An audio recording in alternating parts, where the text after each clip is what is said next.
Magandang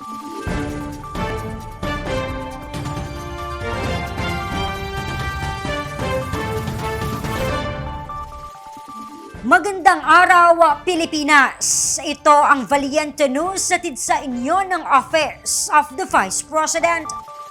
Nakatanggap ng handog mula sa OVP ang mga tsoper sa Davao City. Ang detalye, alamin natin sa ulat ni Jera Gomez. Katuwang ang Davao City Transport and Traffic Management Office o CTTMO na mahagi ng claim stub ang OVP Southern Mindanao Satellite Office sa mga tsoper at taxi drivers sa lungsod ng Davao. Ang claim stub ay para sa inilaan na handog ng tanggapan para sa transportation sector ngayong Kapaskuhan, natitig 10 kilong bigas.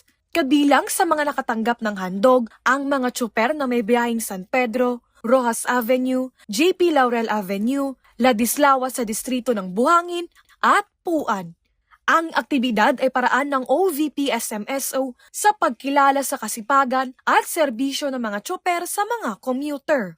Ako po, si Jera Gomez, lahat para sa Diyos, bayan at pamilyang Pilipino.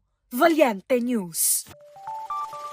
Abangan ang iba pang mga balita dito lamang sa Valiente News. Ako si Claudette Loreto para sa makabuluhan, naninindigan at matapang na mga ulat at impormasyon. Maraming salamat.